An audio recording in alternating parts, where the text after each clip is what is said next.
মৰমৰ ছাত্ৰ-ছাত্ৰীসকল জ্ঞানস্ৰোতত তোমালোকৰ প্ৰয়োজনীয় বিষয়সমূহ সন্নিবিষ্ট কৰা হৈছে। ইয়াত শিক্ষক-শিক্ষয়িত্ৰীসকলে তোমালোকক বিভিন্ন বিষয়সমূহৰ পাঠদান কৰিব আৰু মই তোমালোকক এই বিষয়সমূহৰ ক্ষেত্ৰত আঁত ধৰি যাম। তোমালোকে মনোযোগেৰে সকলোবোৰ বিষয় বুজিবলৈ আৰু শিকিবলৈ যত্ন কৰিবা। দশম শ্ৰেণীৰ গণিত বিষয়ৰ 15টা অধ্যায়ৰ ভিতৰত 4টা এলজেব্ৰা, 3টা জিঅ'মেট্ৰি, 2টা ট্ৰিকোনোমেট্ৰি, 2টা কোঅৰ্ডিনেট জিঅ'মেট্ৰি, 2টা মেনচুৰেশ্যন, 2টা ষ্টেটিক এণ্ড প্ৰবেবিলিটি আৰু এটা নাম্বাৰ ছিষ্টেমৰ অধ্যায় তোমালোকে পঢ়িবলৈ পাবা। ছাত্ৰ-ছাত্ৰীসকল, দশম শ্ৰেণীত তোমালোকক গণিত পঢ়াব ধ্ৰুৱজ্যোতি ছাৰে।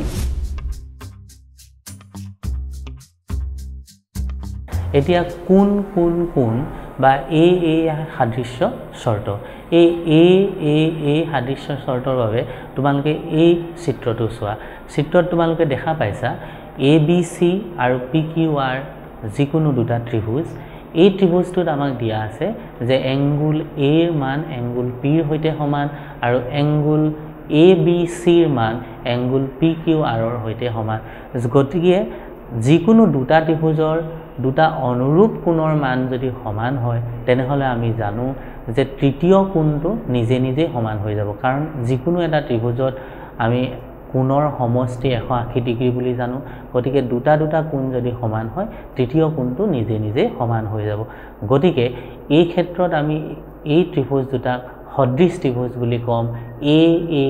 সাদৃশ্য চৰ্তমতে বা এ সাদৃশ্য চৰ্তমতে। গতিকে তোমালোকে গম পালা যে যিকোনো দুটা ত্ৰিভুজ সদৃশ হয় নে নহয় চাবৰ কাৰণে আমি যিকোনো দুটা অনুৰূপ কোণৰ মান জানিলেই যথেষ্ট। যদি যিকোনো দুটা অনুৰূপ কোণৰ মান সমান হয় তৃতীয় কোণৰ মানটো নিজে নিজে সমান হৈ যাব আৰু ত্ৰিভুজ দুটা সদৃশ হ'ব। এই ক্ষেত্ৰত গতিকে আমি লিখিম ত্ৰিভুজ ABC চিমিলাৰ টু ত্ৰিভুজ PQR। এতিয়া আমি চাওঁ SSS সাদৃশ্য চৰ্ত। তোমালোকে চোৱা দুটা ত্ৰিভুজ আমি লৈছোঁ ABC আৰু XYZ। ধৰা হ'ল ত্ৰিভুজ ABC আৰু ত্ৰিভুজ XYZত AB divided by XY equal to BC divided by YZ আৰু AC ডিভাইডেড বাই XZ। অৰ্থাৎ এই দুয়োটা ত্ৰিভুজৰ বাহুবিলাকৰ অনুৰূপ বাহুবিলাকৰ অনুপাত সমান, অৰ্থাৎ সমানুপাতত আছে। গতিকে ত্ৰিভুজ ABC চিমিলাৰ টু ত্ৰিভুজ XYZ। কাৰণ আমি মন কৰিব লাগিব যে যিকোনো এটা ত্ৰিভুজৰ যদি বাহুবিলাক আন এটা ত্ৰিভুজৰ বাহুবিলাকৰ সমানুপাতিক হয় তেন্তে তেহঁতৰ অনুৰূপ কোণবিলাকৰ মান সমান আৰু ত্ৰিভুজ দুটা সদৃশ। এতিয়া আমি চাওঁ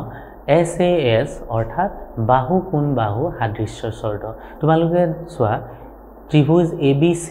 আৰু ত্ৰিভুজ DEFত ধৰা হ'ল angle ABC equal to angle DEF আৰু AB by DE equal two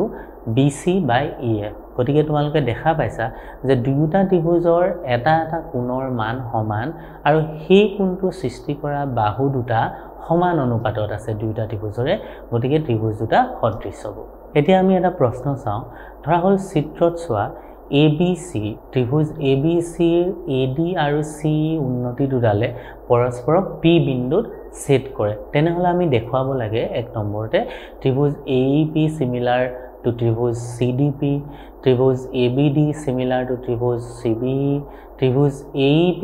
similar to ত্ৰিভুজ ADB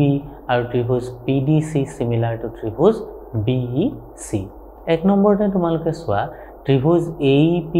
আৰু ত্ৰিভুজ CDPত আমি কি পাওঁ? ত্ৰিভুজ AEP আৰু CDPৰ পৰা আমি পাওঁ angle AEP equal to angle CDP equal to 90 degree, অৰ্থাৎ দুয়োটাৰ মান 90 ডিগ্ৰী। যিহেতু আমি লম্ব টনা হৈছে এংগুল APE আৰু এংগুল CDP এই দুটা হ'ল বিপৰীত কোণ। এতেকে আমি ক'ব পাৰোঁ যে ত্ৰিভুজ AEP চিমিলাৰ টু ত্ৰিভুজ CDP, কিয়নো এ সাদৃশ্য চৰ্তমতে। কাৰণ আমি জানো যে যিকোনো দুটা ত্ৰিভুজ সদৃশ দেখাবলৈ হ'লে দুটা কোণ সমান সমান দেখাই দিলে হৈ গ'ল। এতিয়া দ্বিতীয়তে আমি চাওঁ ত্ৰিভুজ ABD আৰু ত্ৰিভুজ CBE। গতিকে তোমালোকে দেখা পাইছা ত্ৰিভুজ ABD আৰু CBEৰ পৰা আমি কি পাম যে এংগুল ADB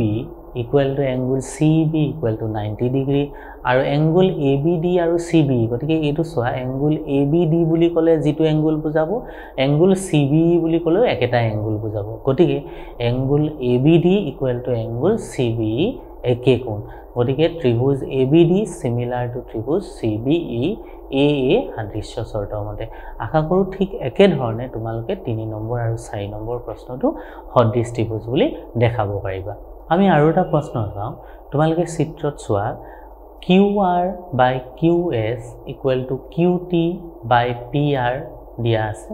আৰু angle 1 equal to angle 2 দিয়া আছে তেনেহলে আমি দেখাব লাগে triangle PQS বা ত্ৰিভুজ PQS similar to ত্ৰিভুজ TQR মই সদৃশ ত্ৰিভুজ বুলি নকয় বাৰে বাৰে similar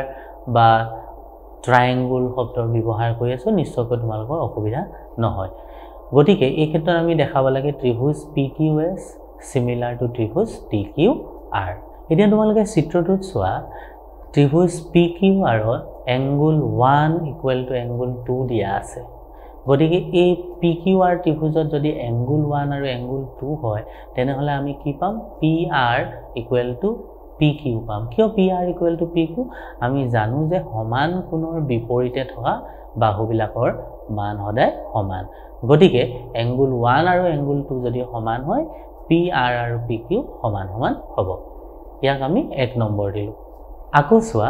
দিয়া আছে QR by QS equal to QT by PR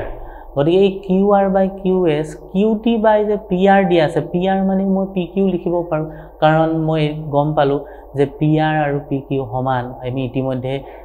1 নম্বৰত আমি ইয়াক উলিয়াই থৈছো গতিকে আমি কি পাম যে QR by QS equal to QT by PQ লিখিব পাৰিম আৰু তাৰ পৰা মই কি পাম QS by QR equal to PQ by QT আকৌ angle PQS equal to angle TQR এই কোণ দুটা আকৌ একে কোণ গতিকে তোমালোকে চিত্ৰটোত চোৱা ত্ৰিভুজ PQS আৰু ত্ৰিভুজ TQR এই ত্ৰিভুজ দুটাত আমি কি পালো angle PQS সমান angle TQR পালো আৰু আমি কি পালো QS by QR equal to PQ by QT গতিকে এই ত্ৰিভুজ দুটা SAS সাদৃশ্য শৰ্ত মতে similar বা সদৃশ হ'ব গতিকে আমি লিখিম ত্ৰিভুজ PQS similar to ত্ৰিভুজ TQR SAS সাদৃশ্য শৰ্ত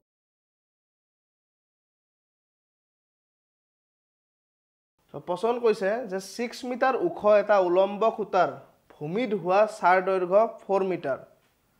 আৰু একে সময়তে এটা টাৱাৰৰ চাৰ দৈৰ্ঘ্য 28 মিটাৰ টাৱাৰটোৰ উচ্চতা উলিওৱা তাৰমানে একে সময়তে এটা বিল্ডিঙৰ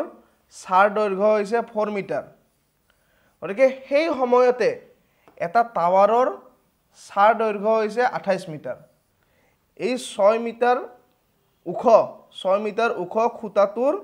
চাৰ দৈৰ্ঘ্য হৈছে 4 মিটাৰ এতিয়া আমাক সুধিছে যে এটা টাৱাৰৰ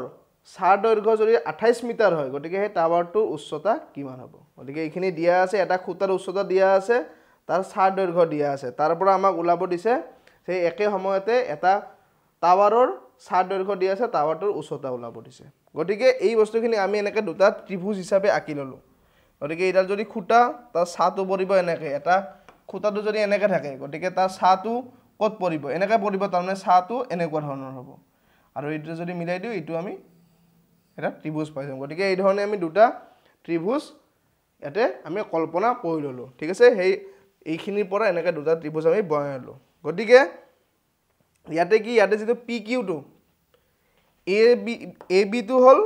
তোমাৰ যেটো খুঁটাটোৰ উচ্চতা আৰু BC টো হল সেই খুঁটাটোৰ চাৰ উচ্চতা আৰু ইয়াৰ পৰা PQ হল টাৱাৰটোৰ উচ্চতা যেটো আমি x বৈ ধৰি লৈছো গতিকে আমাক এই টাৱাৰটোৰ উচ্চতাই ওলাব দিছে ঠিক আছে গতিকে এইখিনি ওলাবৰ কাৰণে কি কৰিব লাগিব চোৱা গতিকে প্ৰথম আমি কি কৰিব লাগিব এটো ত্ৰিভুজ আৰু এটো ত্ৰিভুজ সদৃশ দেখাব লাগিব ঠিক আছে প্ৰথম কাম আমি কি কৰিব লাগিব এটো ত্ৰিভুজ আৰু এটো ত্ৰিভুজ সদৃশ দেখাব লাগিব গতিকে ইয়াতে প্ৰথমতে এটা বস্তু লিখি লবা যে ধৰা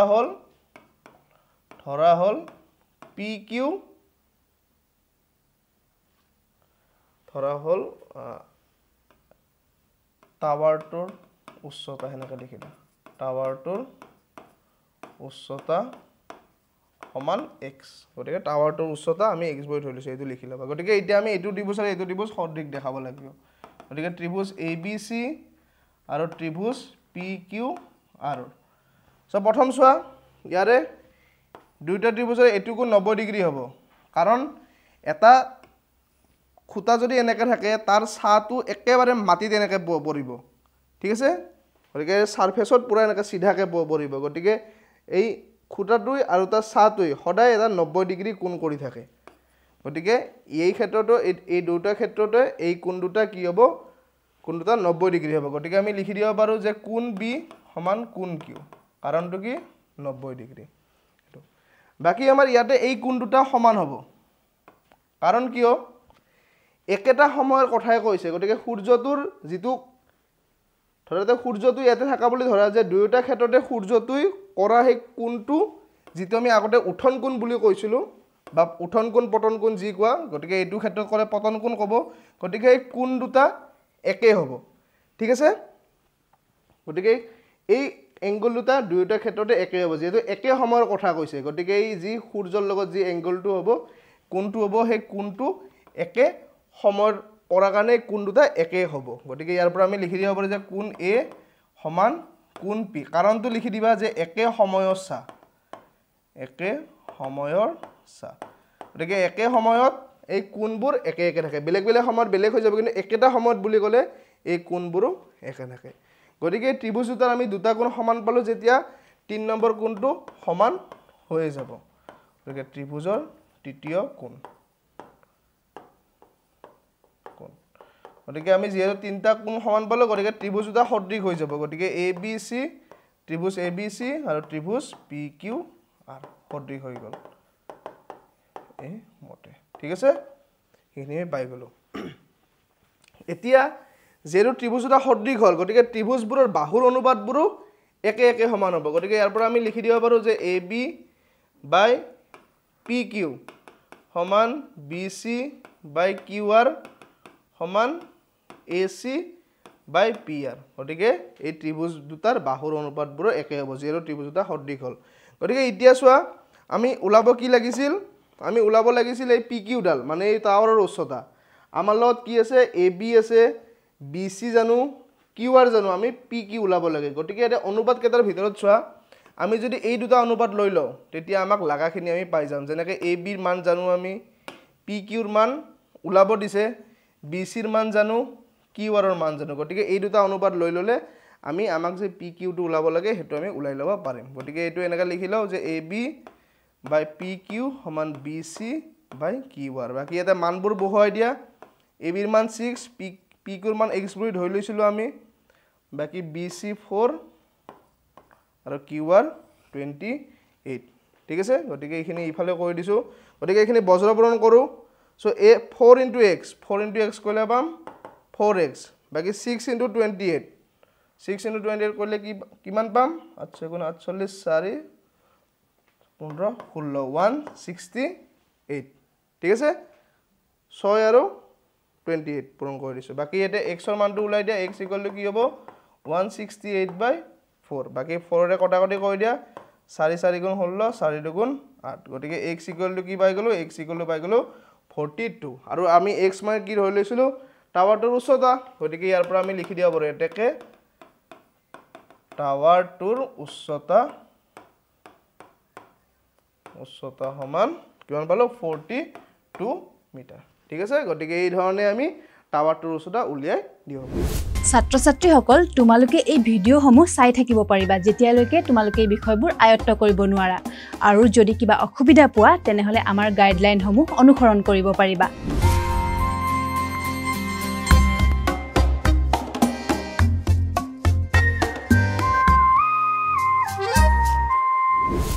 শিক্ষাৰ উন্নতিৰ বাবে আনি দিলেনে জ্ঞান স্ৰোত